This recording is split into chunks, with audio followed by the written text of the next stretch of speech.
अरे उनको अपने घर बुला के खाना खिलाने से बढ़िया उनको अपनी लड़कियां दे दो, हमेशा के लिए खाना और रोटी बेटी का संबंध हो जाएगा, बात खत्म हो जाएगी। क्यों एक दिन का ड्रामा करना? अपनी लड़कियों की शादियां करा दो भैया, क्यों परेशान होते हो?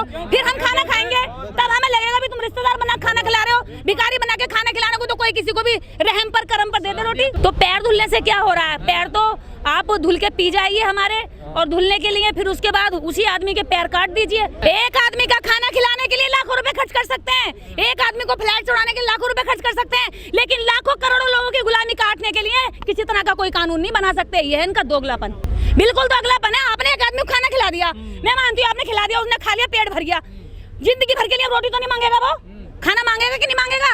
भाई जरूरत इसलिए पड़ी है, जिस धर्म में इतने समय से रह रहे हैं उस धर्म में नीच कहा गया, अछूत कहा गया, दलित कहा गया, दरिद्र कहा गया, कमजोर कहा गया, मलेच्छ कहा गया, कमजोर कह करके उनको नीचे रखा गया, दबाकर रखा गया, उनके घरों को, उनके जमीनों को, उनके खेतों को जला दिया गया, उनको जिंदा जला दिया गया। तो एक को खाना खिलाने से मुझे क्या हो रहा है? वो सुबह खाना खाएगा और सुबह जाकर पोटी में जाके निकाल देगा, मेरा क्या भला उसमें? मेरे समाज का क्या भला उसमें? भला नहीं है, मेरे समाज का भला बताओ। गुजरात से फ्लाइट से बुलाया है, देखिए तो क्या करे? पूरे समाज को इस लायक बना दो ना कि वो फ्लाइट से उड़ने लग जाए, एक को फ्लाइट में देके मेरा क्या? तो बाबा साहब ने की तो बाकी लोग क्यों नहीं दे रहे अपनी लड़कियों को? दे दो भैया, यहाँ बहुत समाज है, बहुत ईमान क्यों नहीं है भाई? कितने योग्य खड़े होंगे यहाँ पर बताओ? एक भी जिस तरह की तुम क्वालिटी चाहोगे उस तरह का। देखिए इस समाज में हर तरह का आदमी है। यहाँ पर आपको इंजीनियर मिलेगा, डॉक्टर मिलेगा, वकील मिलेगा, या शराबी मिलेगा, कबाबी मिलेगा, गंजड़ी मिलेगा, हर तरह का मिलेगा। कैसा चाहिए बताओ? जज मिलेगा, वकील मिलेगा। भाई जाति का जहर तुमने बोया, बड़ा भाई बन गए तुम। भाई मैं बहुत बड़ा हूँ, तुम बड़े तो तब हो ना जब तुम कुछ बड़े काम करो, नीचे काम करके बड़े कैसे बन जाओगे? बड़े हैं, मोदी जी कह रहे हैं फकीर आदमी हूँ मैं तो। 9 लाख का सूट पहनने वाला फकीर है, और हमारा समाज 9 लाख रुपए पूरी जिंदगी में जोड़ नहीं पाता। हमारे समाज का आदमी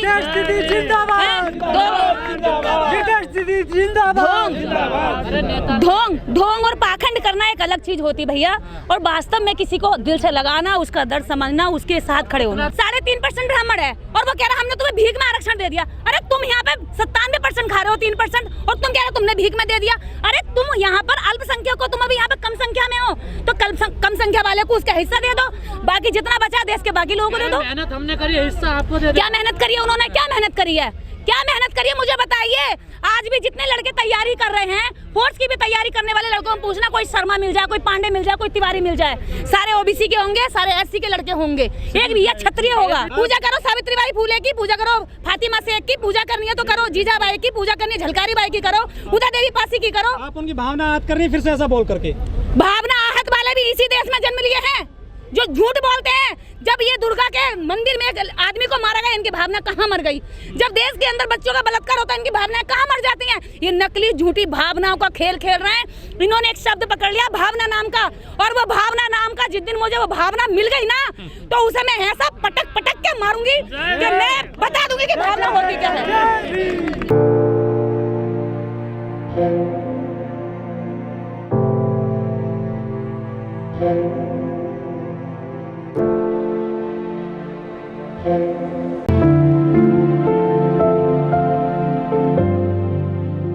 नहीं देखिए जारी रहेगा, और ये लगातार जगह जगह पूरे देश भर में हो रहा है। अभी 14 अक्टूबर को भी आप देखेंगे कि देश भर में जगह जगह ये धम्म दीक्षा के कार्यक्रम होंगे, गांव-गांव में भी होंगे, यहाँ तक कि थोड़े छोटे-छोटे जो गांव हैं, कस्बे हैं, उनमें भी ये कार्यक्रम आयोजित हो रहे हैं। क्योंकि खुद मेरे पास दुनिया भर के फोन आ रहे हैं कि दीदी हम इस तरह का कार्यक्रम कर रहे हैं, आप आइए। और ये तभी कर रहे हैं जब उन्होंने बुद्ध को जाना है, बिना जाने तो नहीं कर सकते थे ना। जो नहीं जाना है वो अभी भी दूरी से दूर होकर के खड़ा है, तो ये जानने का ही परिणाम है कि आज लोग इसको जारी रख रहे हैं। अगर जो लोग ऐसा यहाँ से करके वहाँ जा रहे हैं तो अभी पूरी तरीके से वो समझे नहीं है, हो सकता है अगले साल समझ जाए। तो ये समझने की प्रक्रिया धीरे धीरे समझते हैं, और मुझे ऐसा लगता है कि जितने लोग यहाँ आए हैं और जिन्होंने ध्यान से सुना होगा, वो दोबारा किसी को जलाने के कार्यक्रम में तो जाएगा नहीं। अगर सबका साथ है तो इस देश के अंदर फिर आरक्षण का विरोध करने वाले इनके लोग क्यों आगे आकर के कहते हैं सड़कों पर कि देश बचाना तो आरक्षण विरोध करो। माननीय मंत्री साहब ने कहा कि हमें आरक्षण नहीं चाहिए, क्या कहोगे बताओ? कौन से मंत्री साहब ने कहा है? राजेंद्रपाल गौतम जी ने मन से कहा अभी आज। तो ये या तो ये उनकी नासमझी है, मुझे नहीं पता कि उन्होंने क्या समझ कर कहा है। मैंने सुना भी नहीं है, ये सुनती तो मैं मंच पर ही बोलती है बात। नहीं तो उनके बेटे को नहीं होगी ना, उनकी बेटी को नहीं होगी, उनकी पत्नी को नहीं होगी, उनकी बहू को नहीं होगी। समाज को तो अभी जरूरत है, ये तो बहुत पीछे पड़ा है। वो दिल्ली में रहते तो उन्हें लगता है कि जरूरत नहीं है। मेरे साथ चलो गाँव-गाँव में, जहाँ मैं रहती हूँ टूटी खाट पर, जहाँ मैं रहती हूँ उनके जानवरों के तबेलों, जहाँ जाओ एक तरफ भैंस बन रही है उसी से पेट चल रहा है, एक तरफ रोटी बन रही है उसी के पेशाब वहाँ पर छींटे आ रही हैं। ये समाज की इनकी स्थिति है। अगर ये ऐसा कह रहे हैं तो मुझे नहीं लगता कि ये क्या समझ के कह रहे हैं, इनकी बुद्धि का स्तर कहाँ है। हिस्सेदारी दे दो, हमें आरक्षण मत दो। हाँ, तो ये बात सही कह रहे हैं वो, हिस्सेदारी दे दो, संख्या अनुपात में सबको हिस्सेदारी बांट दो, बिल्कुल सही कह रहे हैं, मैं सहमत हूँ। दिल से लगवाओगे, मोदी जी कह रहे हैं मेरे दलित भाइयों को मत मारो, मुझे मार लो। तो फिर इतनी सिक्योरिटी में क्यों रह रहे हो? सिक्योरिटी में क्यों रह रहे हो?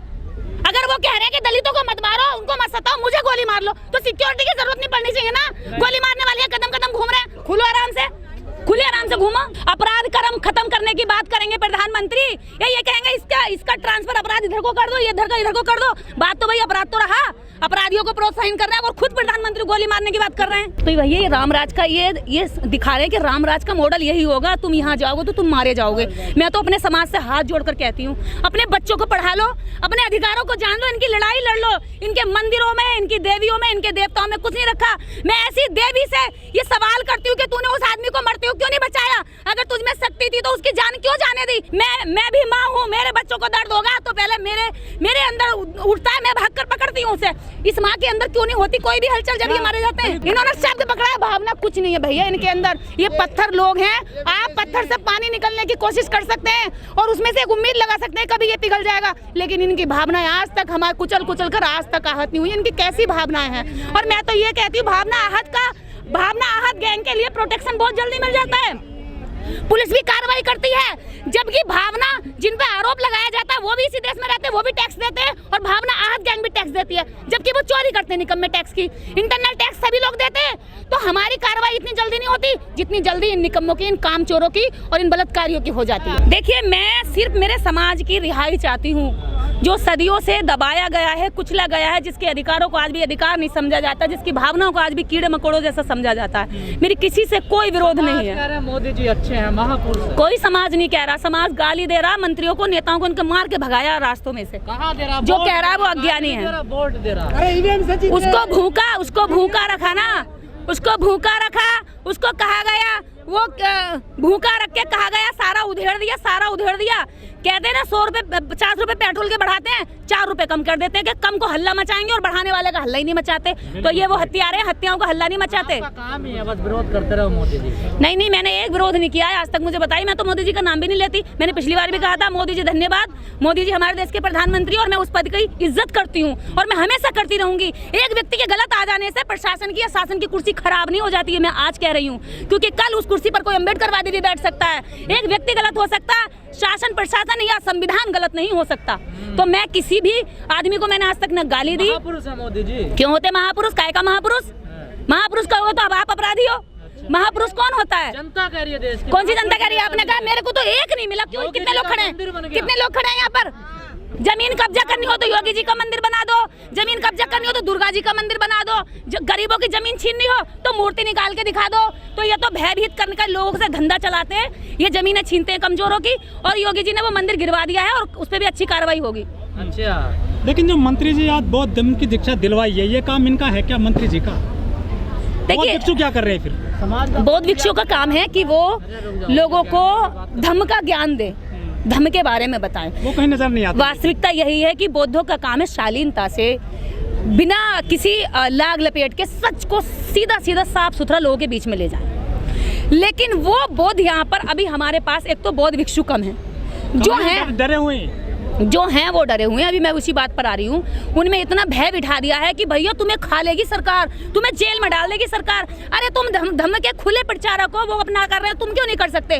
वो झूठ को डंके की चोट पर बजा रहे हैं, लोगों में पहुंचा रहे हैं, आप सच को क्यों नहीं पहुंचा रहे हैं? तो ये डर निकालिए सबसे पहले तो। जो भयभीत है वो बुद्ध का फॉलोवर तो हो ही नहीं सकता, मैं मान। क्यों उस दान पेटी में ताला लगाया जाता है? क्यों एक पुजारी प्रसाद के लिए मर जाता है? क्यों एक पुजारी ज्यादा पैसे देने पर अच्छे से तिलक लगाता है और कम पैसे देने पर ऐसे धके देता? हो गया, चलो हो गया, दर्शन निकलो। ये तो उनसे पूछो, मैं क्या बताऊँ, मैं क्या उनके साथ रहती हूँ। तो काम क्यों नहीं कर रहे फिर वो? काम करे, अपनी जिम्मेदारी निभाएं, सबकी अपनी अपनी जिम्मेवारियां। अरे जो विधानसभा में खुद बैठते हैं वहाँ पे हल्ला मचाओ ना।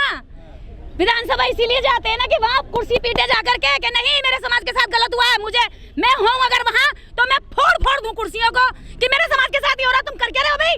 सरकार में कोई कानून नहीं बनना चाहिए, सारे इकट्ठे क्यों नहीं होते हो? इतनी सारी संख्या तुम्हारी, यहाँ क्या करना है? यहाँ तो बहुत सारे लोग हैं बोलने वाले, मंचों पर जगह भी ना मिलेगी तो जरूरत जहाँ जिसकी है वो वहाँ अपनी जिम्मेवारी निभाए। यही दुर्भाग्य है क्या? और ये इस समाज का दुर्भाग्य है और कि एक बैठे 131 दलित सांसद 85 विधायक तो उत्तर प्रदेश वो जितने भी 131 है ना, वो 131 जो है ना, क्या बताऊं मैं उनके लिए क्या शब्द इस्तेमाल करूं कि मैं क्या बताऊं कि ये समाज के हत्यारे हैं, असली दुश्मन यही हैं। ये इतने डरते हैं, ये इतने कमजोर हो गए हैं, ये इतने तरीके से सोचते हैं कि अरे मैंने ऐसा कर दिया तो मेरा अगली बार पता नहीं टिकट ना कट जाए। अरे टिकट ही तो कटेगा, गर्दन तो नहीं कटेगी, समाज तो बचा रह जाएगा। ये समाज बच गया तो तुम्हारे बच्चे भी बच जाएंगे। जिसको होगी भैया वो तो काम करेगा, जिसको चिंता होगी। ऐसा नहीं है, बहुत सारे लोग हैं सोच रहे हैं, कुछ कर नहीं पा रहे हैं। इस समय माहौल ऐसा बना दिया कि दहशत का माहौल बना दिया। इन्होंने ये बता दिया भी तुम कुछ बोलोगे तो थाने का, कोर्ट का, कचहरी का चक्कर लगाना पड़ेगा। लेकिन मैं ये कहती हूँ जब एक आदमी बोलेगा तो ये थाने का डर दिखाएंगे, कोर्ट का डर दिखाएंगे। लेकिन जब करोड़ों लोग वही बात बोलेंगे तो ये किस किस को थाने का और कोर्ट का डर दिखाएंगे, ये खुद सरेंडर कर जाएंगे। ये बात समाज को समझनी चाहिए।